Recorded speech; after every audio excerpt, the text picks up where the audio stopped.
I was still staring at the $8,800,000 balance on my banking app when Miles slid a champagne flute toward me and smiled like we had finally outrun everything. My thumb had already found my mother's number, because some foolish part of me still believed good news belonged with the people who had watched me struggle from the start. Then Miles touched my wrist, nudged the glass a little closer, and tipped my gaze to a folded note tucked carefully beneath the stem. I opened it expecting a joke, but the single line under my fingers stopped the room flat cold. Don't share the sale. Call Amber first. Tell her it failed. I looked up, waiting for him to grin and take the note back. But his face had gone quiet in that way. That meant he had noticed something first. When I whispered, "What are you talking about?" he held my eyes and gave me the sentence that cracked the whole night open. If they love you, they'll worry about you before they worry about money. And hearing it beside that note made my pulse turn sharp for reasons I couldn't excuse away. Nothing in his voice sounded jealous, paranoid, or dramatic, which unsettled me more than panic would have, because Miles only went that still when he believed the evidence was there. I reached for my phone, opened Amber's contact, and felt my throat tighten when I realized I was calling the person most likely to count my money before anything else. Miles moved beside me, one hand resting lightly on the chair, and told me exactly how to frame it. The buyer walked. The deal died, and I was exposed. I hated how quickly shame stepped in, even as a lie, because that old instinct to protect my family from disappointment had survived every transfer, every favor, every excuse.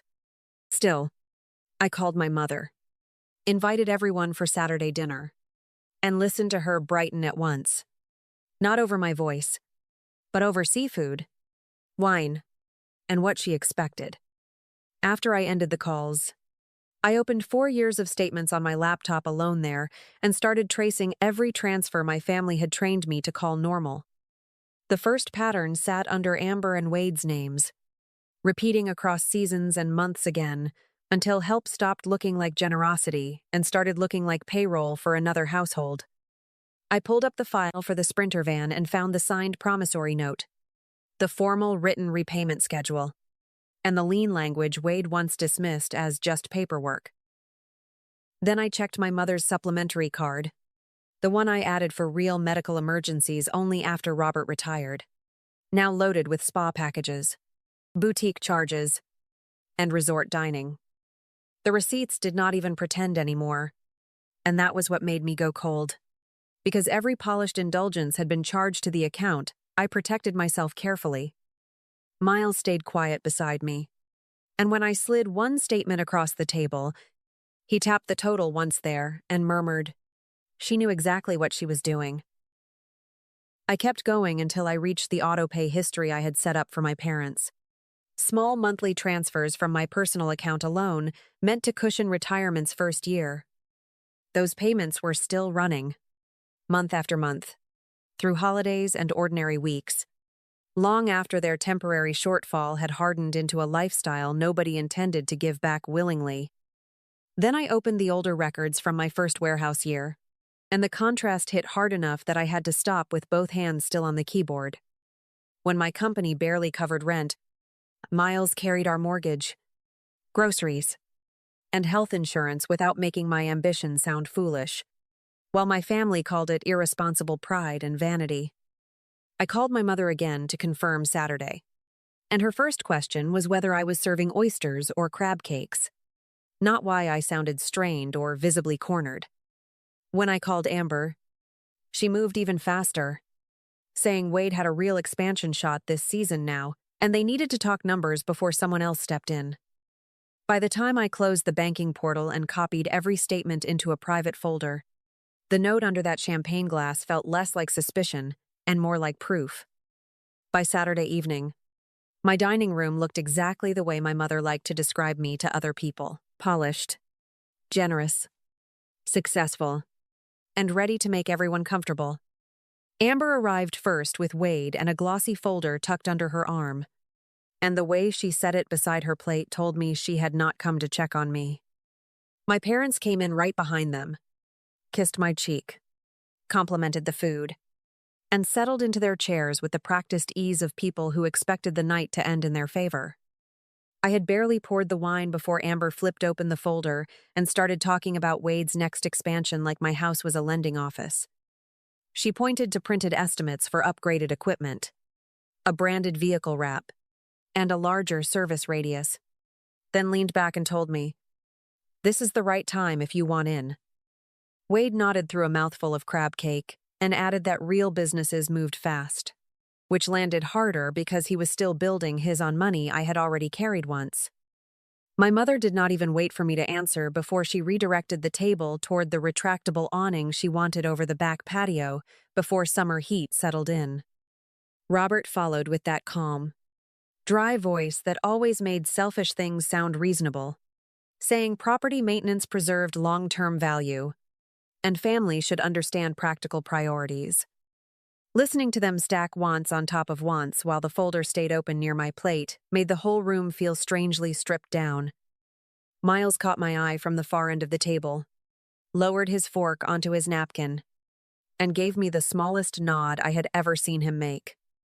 I drew one slow breath and told them the buyer had walked away at the last stage. The sale was dead, and I was suddenly exposed on commitments I had made expecting those funds, when I added that selling the house might be the only clean way through if things broke harder. Silence hit the room so fast it felt staged. Amber recovered first, but not with concern, because the only thing she asked was who would keep helping with Wade's insurance and van expenses if my money was gone. Wade leaned back, looked genuinely irritated, and muttered, "You called us here for this when you knew there was nothing on the table." My mother had already pulled the supplementary card from her wallet, turning it over beneath the light while asking whether the account would lock before morning if my finances were collapsing. Robert did not ask whether I needed help breathing, sleeping, or keeping the lights on, only whether any creditor had grounds to circle back toward family. I told them quietly that I still did not know how Miles and I would land if everything gave way at once. And no one moved, reached for me, or changed expression. Less than 10 minutes after hearing I might lose everything, they were gathering coats, closing handbags, and walking out of my house without a single person asking whether I was all right. 2 days after that dinner, I drove to Amber's townhouse first because one ugly reaction around my table still left too much room for excuses. I parked behind Wade's Sprinter van, walked up carrying nothing but my keys, and asked whether Miles and I could use their spare room briefly if things worsened. Amber kept one hand on the door, barely opened it wider, and told me their home needed calm, not someone bringing collapse inside with her. Wade never stepped fully into view, but his voice carried from the hallway when he reminded Amber the garage had to stay clear for the van. I stood there long enough to hear the deadbolt catch, then walked back to my car knowing I had just been weighed and priced. My second stop was my parents' house, and by then I had cut the ask down to something small enough that kindness should have been easy. When my mother opened the door, I told her my accounts were temporarily tied up and asked for $600 to cover utilities until Miles got paid. She folded her arms before I finished, looked past me toward the street, and said adults sold jewelry before knocking on family doors. My father stayed in the foyer behind her without a word, which somehow landed harder than any speech because silence was the only help he offered. That night, a new family group chat lit up my phone, and my mother used the first long message to set financial boundaries against me. Amber followed with voice memos full of clipped contempt, calling me embarrassing, reckless, and selfish for letting my problems drift anywhere near her life. I played every message out loud at the kitchen counter while Miles listened beside me, and Natalie built one clean folder from screenshots, statements, and audio files. By the time the last recording ended, the pattern was too complete to soften, because every cruel word matched a receipt, a transfer, or a closed door. I was not waiting for comfort anymore, only for the right moment to let the truth arrive after they had signed their names to this version of themselves. 3 mornings later, Charlotte Business Journal ran the acquisition story across its website with my photo, the contract table, and the number $8,800,000 in a headline nobody could miss. My phone started vibrating before I finished coffee, then kept going until the kitchen counter sounded like something trapped beneath the granite. The first voicemail was my mother's, bright and breathless, insisting she had always known I was destined for something enormous and that families should celebrate together, not misunderstand each other. Amber came next with messages trying to sand down every sharp edge she had left on me, calling the dinner a misunderstanding and the group chat an overreaction. Wade finally texted after her, but even his attempt at civility bent toward the van. Because we should sit down like adults meant he wanted the debt spoken softer now. Natalie had already met me with a notary stamp, a checklist, and the folder holding my mother's card charges, autopay records, the promissory note, and every voice memo. Before that article had even finished making the rounds, I had signed the issuer forms, removing my mother as an authorized user, and requested a replacement card number. I had also stopped monthly transfers moving from my personal account into my parents' checking, then sent demand paperwork to Amber and Wade through counsel for the defaulted van loan. Nothing about it was theatrical, which was exactly why it landed so clean on paper, because paper moved faster than guilt and cleaner than apology. Miles and I were walking back across the bank lot when Amber and my mother came hurrying between parked cars, both of them flushed with panic and sudden softness. Amber reached me first and grabbed my sleeve, crying that Wade needed the van to keep work steady and that I could not do this over one bad week. My mother followed with her hand half lifted toward my face, pleading that parents leaned on children sometimes and that love should count for more than temporary anger. I looked at Amber and remembered the spare room she would not offer that day, then at my mother and remembered the $600 she would not lend. The night I had nothing. You counted what would stop reaching you.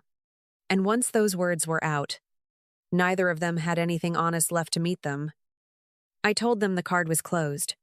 The transfers were over. The loan would follow its paperwork. And Miles opened the passenger door while their voices rose behind me. When we got home, I left my phone face down on the kitchen counter and carried the bank folder straight to the study, like something that finally belonged there. Natalie called an hour later with the cleanup date I had been waiting for. My mother's card access was gone. The automatic transfers were stopped, and the demand notice was already in motion. Hearing each item land in order did something quieter than relief. Because for the first time, protection did not feel temporary or emotional. Only real. Miles loosened his tie, leaned against the doorway, and asked whether I wanted to look at the account again or leave it alone for one night. I opened the banking app anyway.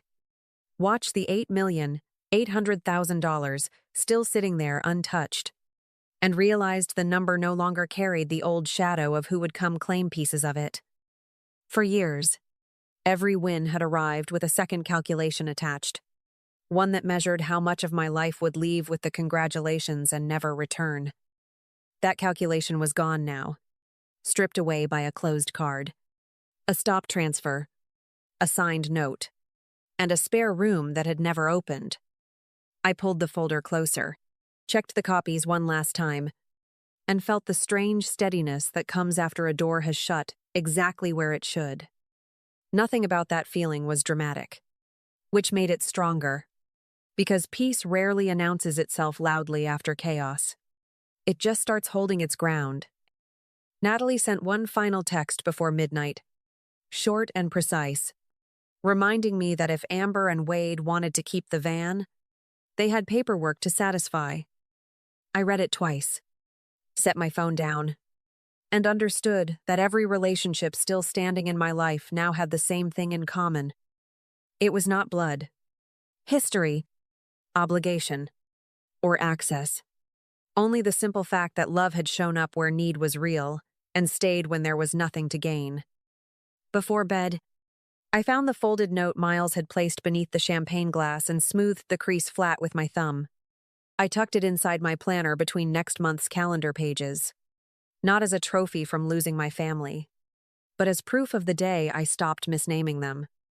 The money stayed where I earned it, and the people who left when they thought I was ruined took the rest of the lie with them. Thank you for staying with me through this story, because some endings do not look gentle until they finally make room for peace. I hope anyone carrying old hurt finds real love, quieter joy, and the kind of home that feels safe again.